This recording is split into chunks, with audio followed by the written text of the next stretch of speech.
Welcome to Not a Great Whisperer podcast. I'm your host, Katy Ray. I am joined by a very, very old friend of mine, I guess I could say, or mentor. Kimberly Smith is joining me today, one of my old camp counselors from the Y.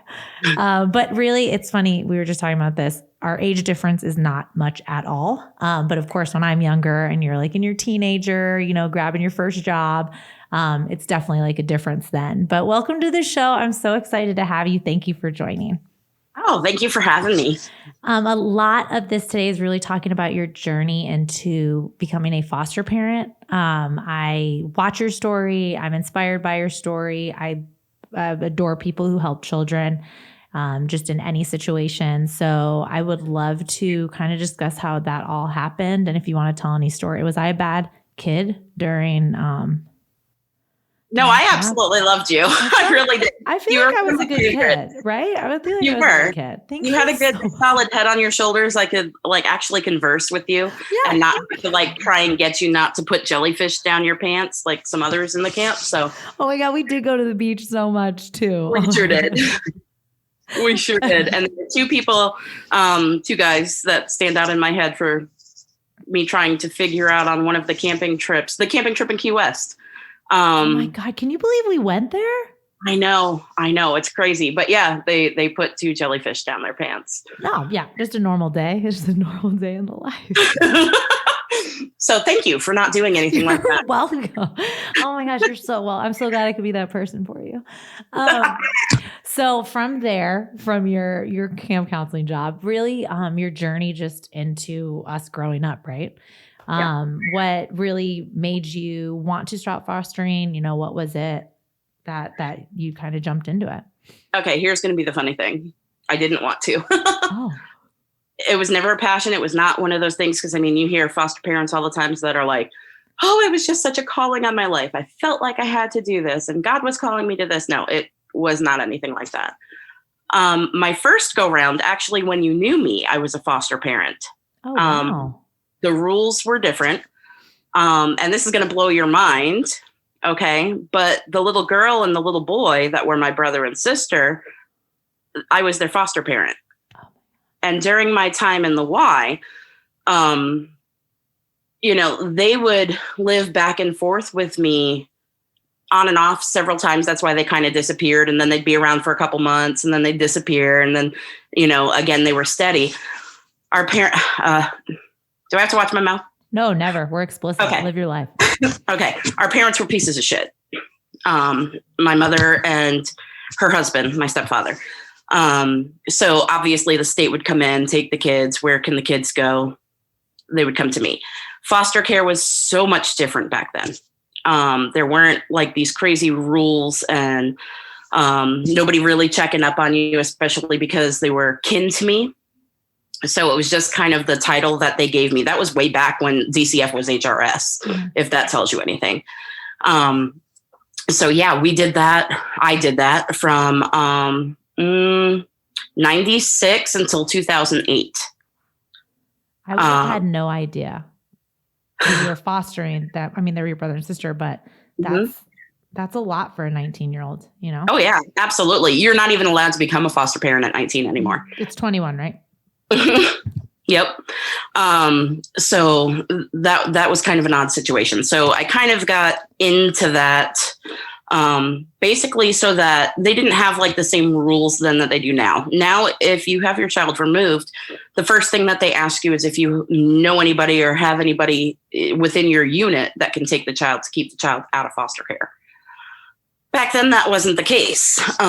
So I actually did my classes and got the paperwork done and became the foster parent so that I would be the person that they would call when they would remove the kids.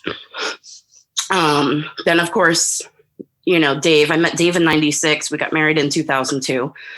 And you remember Dave, too. He would come with us to like the movies and Universal and stuff when we would go.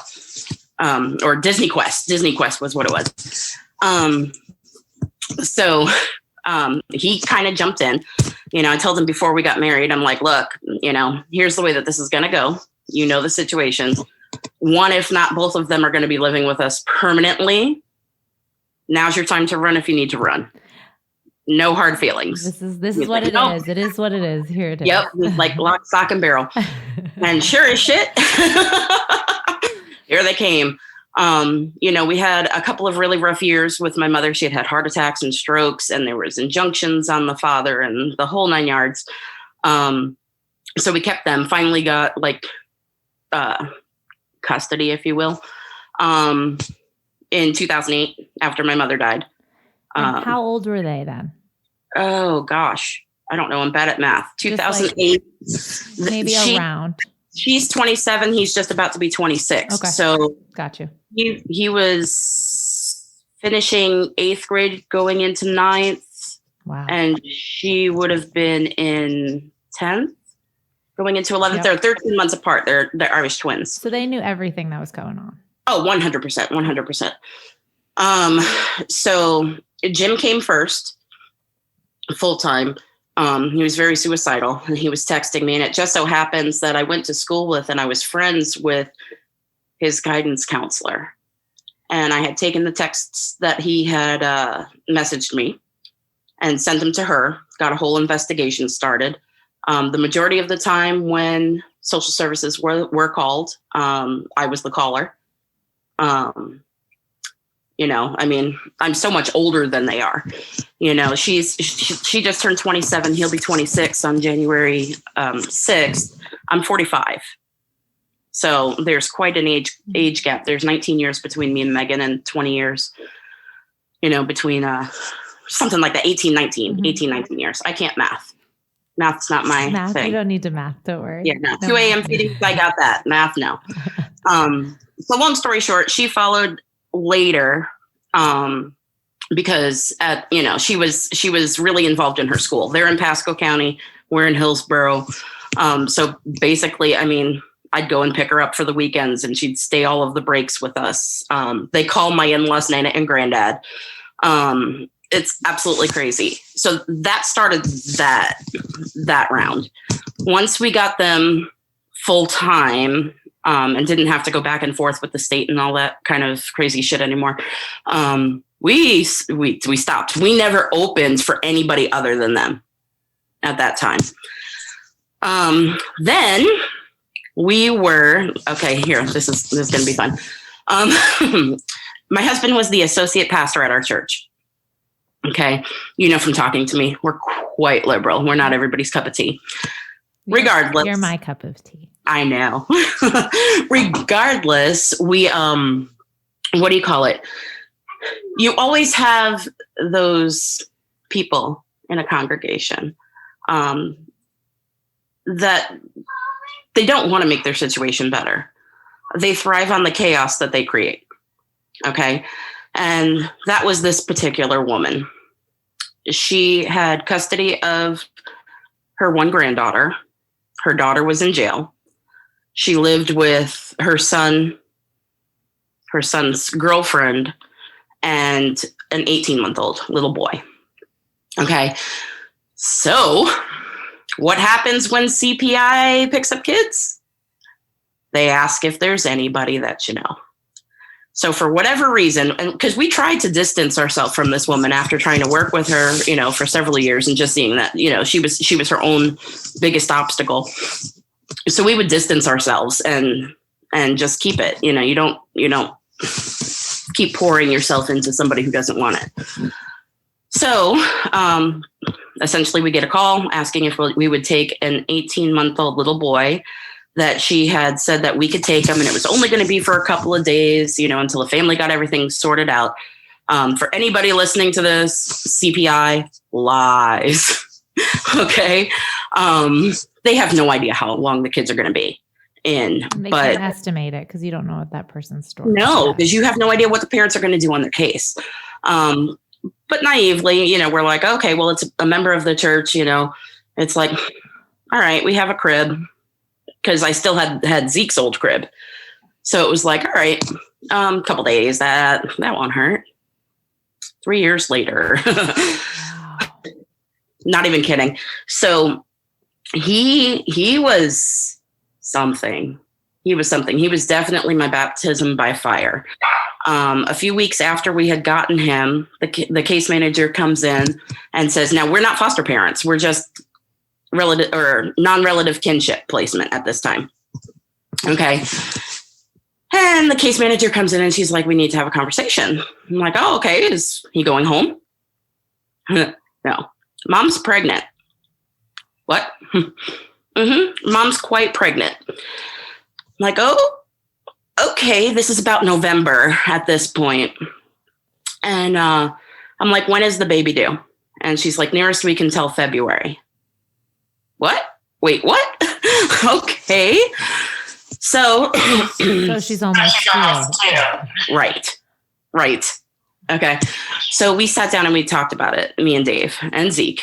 Zeke was 11 at the time. And we had just downsized our house, right? Like 6 weeks before we took in the little boy. Okay. We downsized.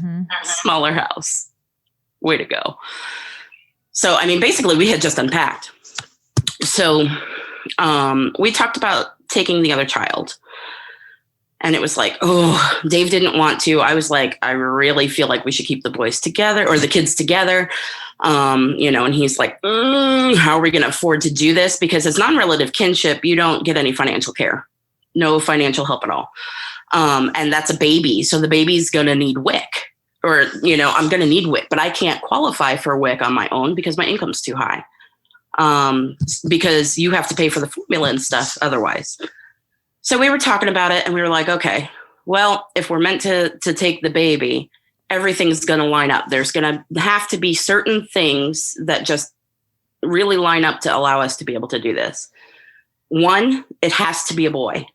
The reason being is because there's laws about keeping kids of opposite sexes in the same room, especially if they come with like a safety plan of sexual abuse. Okay. So what am I going to do? Take a girl and keep it for what? Until it's a year old when it has to get out of my room. You know what I mean? It's like, no, it has to be a boy. The second thing was we need to figure out how we were going to financially do it. We could financially do it, but that would cause us to really, really, really have to scale down a ton. And neither one of us felt like that was fair to Zeke. Okay, to the 11-year-old. The older two were out of the house at this time. Okay, so this is 2015 going into 16. Okay, so then it really was a God thing because I literally woke up and I was like, Dave, I know how we can do it. And he's like, go to bed. I'm like, no. I'm like, I know how we can do this. And he's like, okay. He's like, what? And I'm like, we need to go get licensed again. And he's like, no. And I'm like, it'll help in a couple of different ways. We'll actually get child support for the toddler.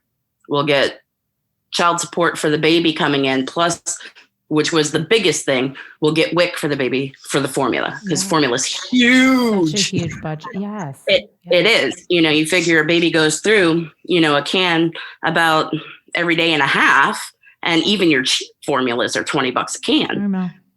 And when you're coming into the system, you're I know this now, you very seldom have a baby without any GI issues. So it gets pricey. So he was like, okay, can we get licensed before the baby's due? I'm like, I don't know. We'll find out. Contacted a friend of mine who was a foster parent. She kind of got us set up, explained to them the problem. They actually fast tracked us. We did a fast track class. Yes. So that worked out. And we got licensed. Our license was officially approved December 19th, and he was born February 6th. Okay. Wow. That is a God thing. Well, and so during all of this too, the other thing, Dave had just recently had started a new job. He had transferred from Geico to Allstate. Okay. And this was crazy. He calls me. He's like, I don't even know what to make of this. And I'm like, okay. He's like, my boss just called me into the office and said that she was reviewing my file and that they realized they're not paying me enough. So I got a significant raise. When does that happen? Are you right? I'm like, okay, guess we're taking a baby. Right. So now it's been 11 years since I've had any infants. Oh. Get the baby. Baby's fantastic. Fortunately, but that is how we got into the foster care thing.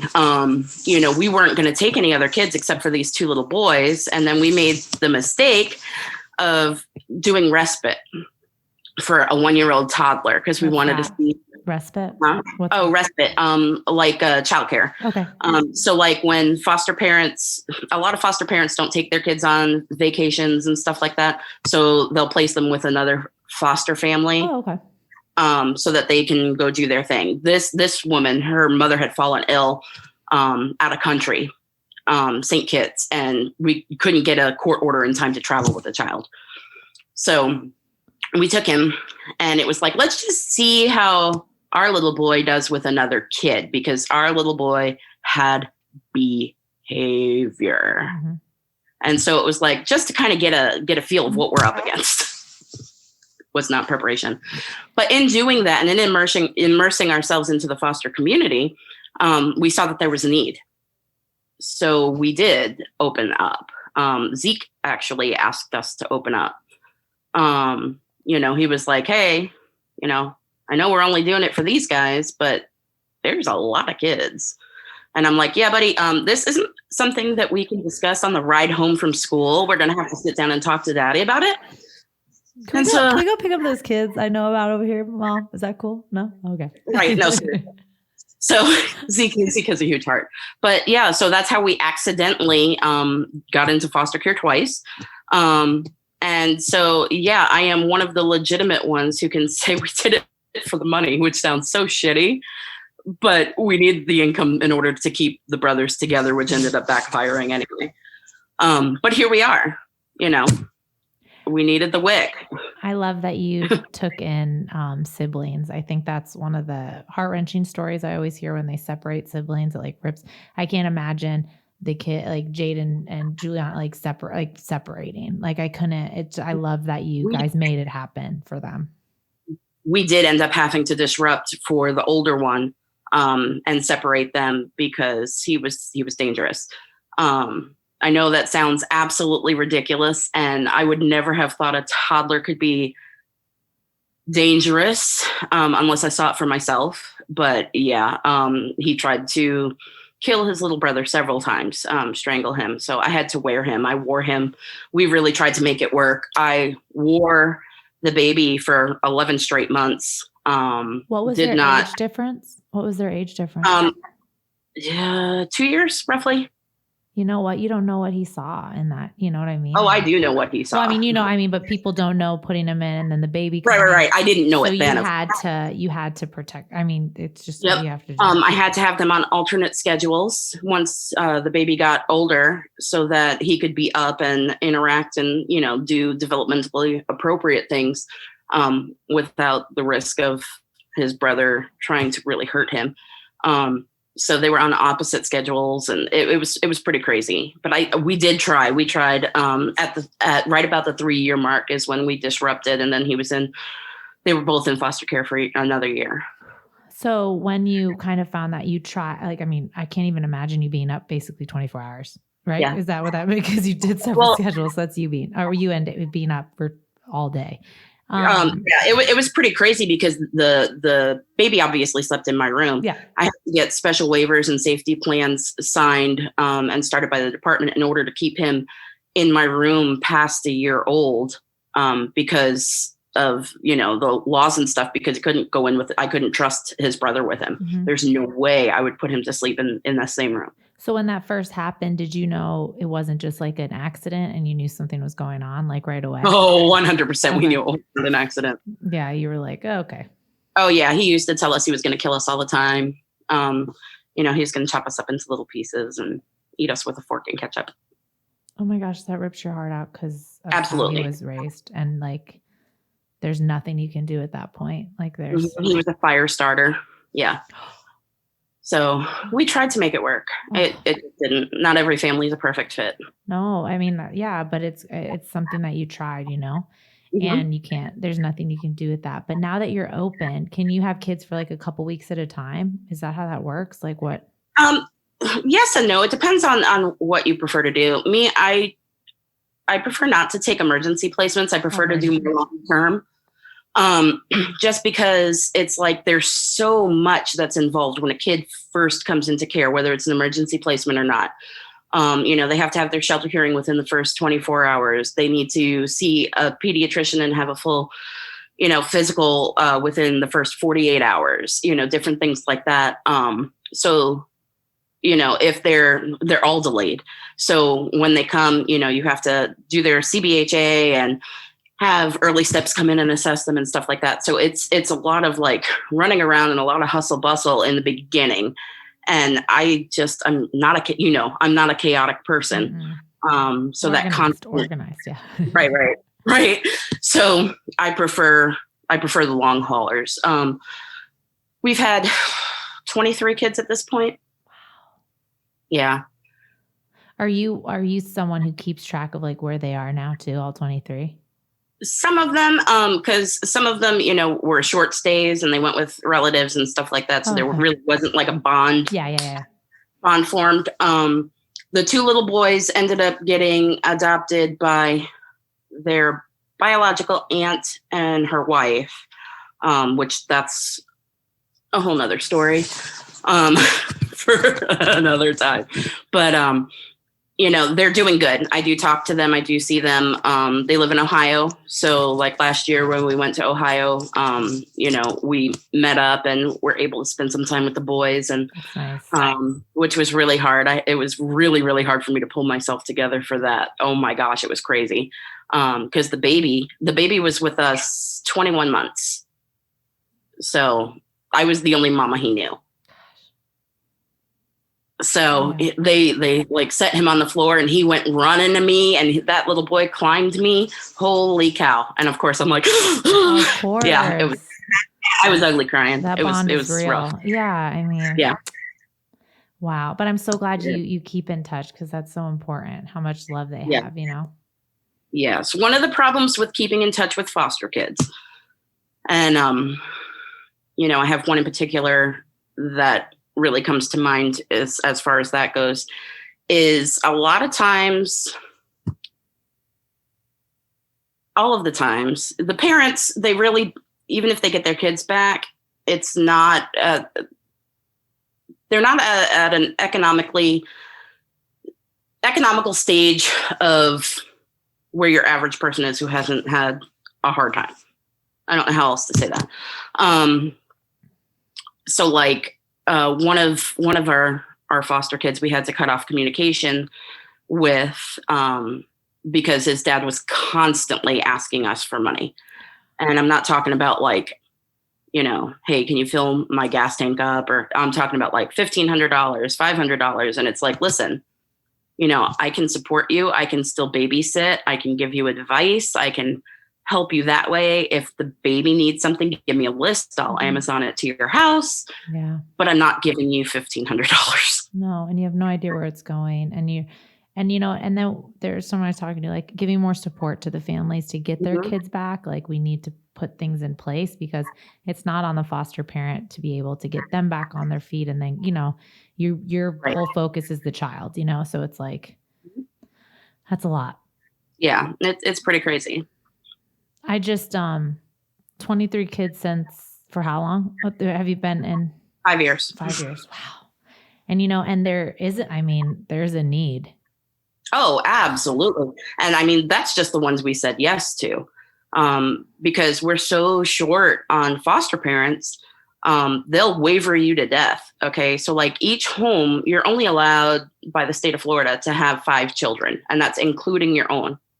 However, DCF rules are flexible to their needs. So there's no place to put them. What do? You write a waiver. You can have over 5. You can have over 5. You can have over 6. You can have over 8, because there's no place to put them. Now, we never did that. I have not taken it so that we had more than 4 kids in the house total, including Zeke. My thought being, I don't want more kids than I can handle by myself taking them to like Disney. Yeah. I can handle 4 kids. Yeah, I mean, Yeah, no, that's yeah, I kids. get it. Yeah. But at the same time, that's smart and they're younger and Right. a group atmosphere isn't always great for young kids. And it's like, And we have a lot of like sensory meltdowns and a lot of things like that, and not only that, but like Disney and them, they don't give you discounts for foster kids, and passes are not transferable. So if you get a kid's Disney pass, it goes with them when they go. They're expensive, So I know I can't afford to get 8 kids Disney passes. We can't do that, but I can't afford 4. I love that you kind of think it like that. Like, where do I want to take these kids? How many can I bring? And how can I afford? I like that. You're like, yep, oh, never take more than I can bring by myself on the tram to Disney. Oh my gosh, so true. And what's your educating people just about foster parenting? What's like the worst things you hear? Like when people know you're a foster parent? Like the most uneducated things people say. Oh, I could like, oh, got it. This. I would fall in love too much. I wouldn't be able to give them up. I'm not a cold-hearted bitch. You're like, oh, thank you. What? Right. It's like, do you realize what our family goes through every time a kid leaves, like a long-term timer? Oh yeah. And it's like even the ones that were ready to leave, like my little fire starter, I was done. I wanted him to leave, but oh my gosh, I grieved him. I mean, we had him for almost 3 years, even though he was hard and quite ridiculous at times, I mean, I was still the one getting up with him and, because foster kids as a whole, it's a generalization. Of course, you have some good sleepers, but most of them do not. Night times when bad things happen. So it's like, I mean, you bond to them whether you want to or not. Yeah. Unless you're a shitty human. Yeah, I'm saying that to you, like, oh, I couldn't do it. Like, I would become attached. You're like, what the? Like, of course I'm attached. Like, they're kids in my home. Like, just like, and then I do know. I mean, there has to be a lot, right, to take a kid out of a home, but to say that kid is already bad behavior, can you shed light? Like, you've had one, you've had to displace, or are there multiple ones? We've only displaced one, and that was behavior is a. Probably behavior is huge. Yeah. Behavior is huge. And I don't know what happened. I think I got an asterisk on my name near placement that says, hey, give her the really, really hard ones. She won't disrupt. Because, whoo, Nelly, I've had some really, really hard kids. But yeah, they do. They have a lot of behavior. Our son, Josiah, he's adopted through foster care. We adopted him in 2017. He was absolutely feral when he first came. Absolutely feral. He was 2, almost 3. He came in March. His birthday's in May. And man, I mean, you tell him to put something down or, give me something and it's pegged across the room. He's running, jumping on furniture. And, I mean, he just did not know how to act. He didn't know, how to drink out of a cup, all that kind of stuff. Because we do real littles. We do 0 to age 2. Okay. I mean, the majority of them, all of the kids that have come through our house, it's been drugs, domestic violence, and neglect. And neglect covers a lot of stuff because neglect, they also put in physical abuse, sexual abuse, all that kind of stuff in that neglect category. So all of them that is in neglect. Mm-hmm. Oh, wow. That's a big category. It is. It absolutely is. And they like a lot of them, at 2 and stuff are still just throwing a bottle. Just to shut them up. Feed them. Throw them a bottle. So, we have speech problems. We have, just cognitive issues. So all of the kids that I have had, with the exceptions of one, which is the little brother, the baby, the infant. Oh, because you got an infant. Like really, really had a lot of issues.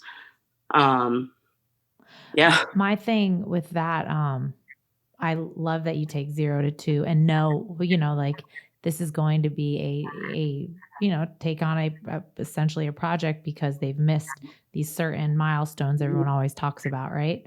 But wow, to have you, right? Like, wow. You took on the hardest stage that people, the lack of sleep, the routine, trying to get them into a routine where they're not in a routine. And you've taken on an extremely hard stage, but setting them up for that hopeful, dream.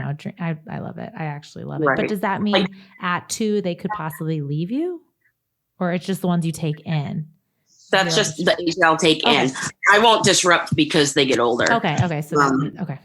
Right. What they tell you, one of the guidelines that they give you is to stay in birth order.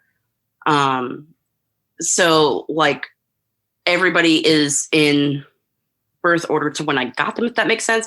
So like Zeke now is 16. Obviously my sibling children are older than him, but he always grew up with them being older than him. But everybody else, Josiah is 6, and then Dimples is going to be 4.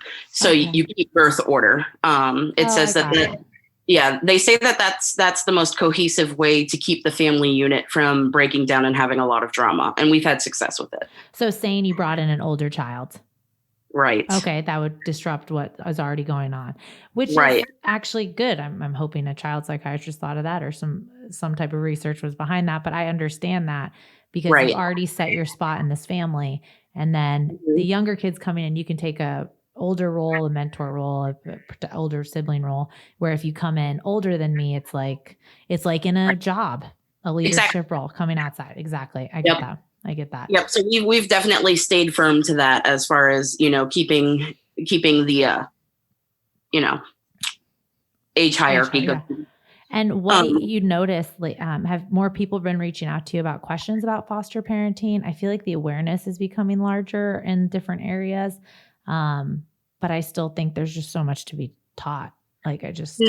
No, I do a lot of posts, and I keep life pretty raw, on social media as far as like what we go through, because I don't want anybody being disillusioned that, oh, you're just going to get a baby and you're going to really love that hard, because it's not like that. It's not like that. Even newborns, you're getting newborns with a hell of a lot of baggage that have already gone through what some adults can never go through. One baby in particular stands out to me. We had him almost 8 months. Get a call, no named child, who has an addiction problem. Okay. Go up to the hospital and see him. We had agreed to take custody of him. We knew what we were getting in for. He's by far the worst infant I've ever had in regards to just calamity, health and everything. Right. So he was premature. His mother had come in to have him, and she was actually strung out on heroin when she went into labor. He was born addicted to heroin. What else was he married? Meth, heroin, PCP, and fentanyl. They had to transfer him to a different hospital so that he could go into NICU too. And as soon as she found out that he was addicted, she got scared and she abandoned him. She left. Got up and walked out. Can you imagine? No, having a baby and 2 hours just walking out? Nope. Yeah, no. When I met him, he was 4 pounds, 2 ounces. The smallest baby I have ever handled. And he had a lot of issues. Obviously, the drug withdrawal. He was in extended NICU, so they could wean him off. What they do is they'll put the baby on morphine and taper down to help them through the withdrawals. Because if you don't, they could have a heart attack. Yeah. So you're given the within your custody. So you're watching all this and going through all the procedures now with him. Yes, I'm staying up at the hospital and doing kangaroo care and all that kind of stuff. Okay. Gosh, that was right around Christmas. He was born the 14th. So it was really, really chaotic time. But yeah, so when he got home, we had a slew of issues with him, really bad GI issues where he wouldn't just like spit up his formula, but it would come out of his nose. So he had to be aspirated and flushed every 2 to 3 hours to avoid like his nasal passages being eroded. He was blind and deaf for the first 3 months of his life. Oh yeah, it was pretty crazy. And withdrawals, really bad withdrawals. Did you know if it would be permanent or not? Mm-mm. They didn't know, right? No. The ophthalmologist was like, well, there's nothing physically wrong with his eyes. He has the ability to see. It's just an issue because he was premature, unknown amount premature, when that synapse was going to connect, basically, or if it was going to. But it did, which was good, which was really good. But he was really hard. He screamed about 18 hours a day. He only slept in like hour and a half increments. So it was a really hard time. He apneaed a lot. We had an outlet sensor. He'd stop breathing, all that kind of stuff. Now, not every child is that hard. Like I said, disclaimer, I'm pretty sure they have an asterisk by my name. So I think also though, you've taken in all these survivors, right? They've gone through hell and back in this very short time of life. And you have these and all they need is that like a little bit of hope you're giving them, that like life can feel that normal that people talk about, right? Like you can feel it. You had him for 8 months. Mm-hmm. How different is that changed from, you had a child that was addicted to 4 hard drugs. Yeah. Right? It was pretty crazy. The change was dramatic. The change was dramatic. He didn't even really look like a baby when I brought him home from the hospital. He really didn't, because he was so small. He was only like 16 inches long. And when we met, and he was 4 pounds, 2 ounces. So think of that. That's a heavy Barbie doll. Yeah. That's a heavy Barbie doll. Oh my but God. Yeah, by the time he left, he was like 20 something pounds, and he's a big old chunk. I love it. Like how hard that story was for you and your household and your family, but like that just like makes my heart happy knowing that someone who loves children brought that child home, because wow, was he born ready for, I did the withdrawal part for babies is insane. Oh yeah. Have you ever seen the videos on Facebook? I'm sure you have. Like they'll show a little snippet usually it's on pressing charges on the mom, that they should press charges on the mom for withdrawals, and the babies just shake like that. Yes. They really do that. That's not fake. That's that rips my heart out. The fact that you were there through all those like procedures and things, like you are taking full on all that emotion. But you have a cold heart because you're a foster parent. Yeah, Like, wait, what? What? I just watched a 4-pound baby go through all of this. Right. So that's huge. Wow. I already love you more. Aww. Today. So what are some of your goals as a foster parent now? You've been doing it. For my goal as a foster parent, is to close. I want to close. Yeah. We're trying to close. We've been trying to close for almost 2 years. We're just done. We've definitely, especially because, I did it in my youth as well. I want to enjoy my family, whoever family that might look like at closure. We are adopting Dimples. We're just kind of going through the last motions of terminating the rights and stuff like that. We've already gone through all of that. We're just waiting for legalities. Thanks, COVID. Oh my gosh. But yeah, he's our last. We're definitely going to close after that. I think that's beautiful. And I do want to tell listeners that they have you as an outlet to reach out to ask questions if they are interested in foster parenting. Because I think your whole thing right now is like, you want to close and you need to get more foster parents out there. Like absolutely. You want to make sure kids have places to go that are safe, like that they can feel safe. Right. But I love that, you added to your family. Yes, totally. Like unknowing, like I said, we were never gonna it wasn't even in the cards. It was like, all right, Zeke's 11, we're still young. Now it's kind of like, all right, well, we're starting over. So our goal is just to see how many generations we can fit within our family. We're in our 40s, and Megan and Jim are in their, mid to later 20s. Zeke's 16. Joe's So 6. Your goal of this wasn't your goal originally to have every generation. Right. No. We're just trying to see what we can do. No more infants for me. I'm done. I'm too old. I'm too old. Give me the grandkids, start having grandkids and bring those in. And you're like, yeah, I'll take the grandkids, but I'm giving them back to you at the end of the day. Thank you. Mm-hmm. Yeah. It's like, yeah. But you know what? You've helped just helping one family, you've helped 23 children. Is so huge, and you are an inspiration. Is there anything you want to like kind of tell people out there, just for, my billion listeners, about maybe foster parenting, or I don't know, about what it's been for you? Sure. I mean, it is hard. It's definitely not for, the weak. And just because you say you're licensed traditional doesn't mean you're going to get easy kids. It doesn't happen that way. It's luck of the draw. These kids have been through a lot. Do not expect them to behave like your biological children. It's not going to happen. There's such a huge need for foster care, such a huge need for good foster parents, because there are some really stereotypical, crappy foster parents out there.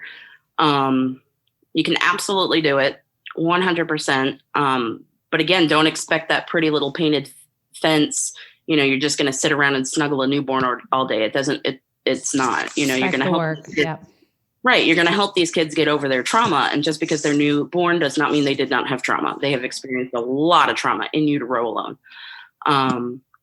So that would be it. If anybody has any questions, they can reach out to me on Facebook or anything like that. I'll give them the raw, the dark, the dirty, and the beautiful. I'm not trying to sell it like, agencies do when they try and, they're like army foster parents. Yeah, exactly. But yeah, I mean, you really can. And for those who say that they can't do foster care, that they can't put their heart out there, they can't whatever, become a guardian ad litem.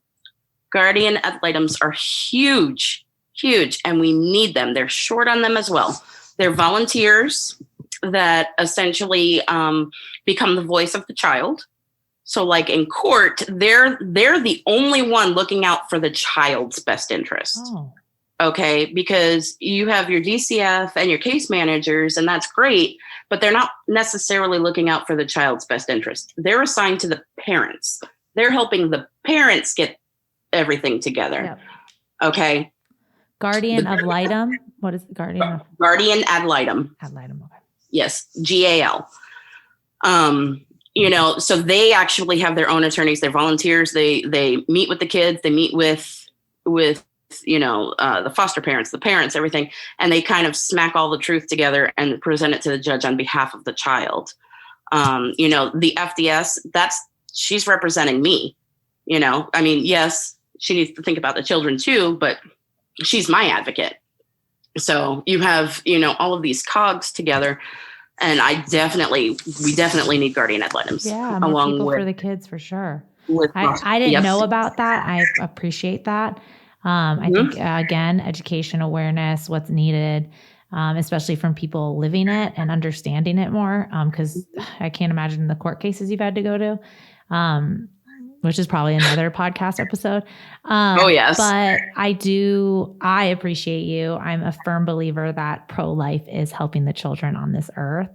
Absolutely. And you are doing it. And I will preach that forever, that it is the kids that are in our system that need that guidance, that need that hope that, life will get better and that they're loved. And I love what you're doing as a mom. And I love that I know you. Super crazy. But you can find Kimberly on Not a Great Whisperer podcast page at the at katyray.com, at The Real Cray, Facebook. I will link you up if you have questions about being a foster parent. She's a amazing human. I have known her since I was like 11. Yeah. 11. Right? Yeah, like 11. You're like, oh, okay, we're done with this. Yeah. But I love your growing family. I think You should never feel guilty about closing. I think you have helped those kids. You have helped give them a chance at just feeling the love and get a routine because you're super organized. And you're like, not even just a routine. We have an Excel sheet here. I drive Dave crazy. Yes.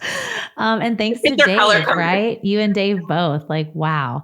I appreciate you being here today. And I love that you're giving this perspective to our listeners, because it's a huge thing that I would like to push. And this will be the beginning of the year, one of the beginning of the year episodes. And I adore you. I appreciate you. And I'm glad you got your 30 minutes hidden from the chaos of the house, you know? I know. I'm like, wow, I don't even know what to do with myself. I don't have somebody touching me. Well, you're welcome. And again, we're at BK and Creative Studios in Eborn with Kimberly Smith. Thank you. I thank you for helping those kids. Thank you. Thank you for letting me share. Thank you.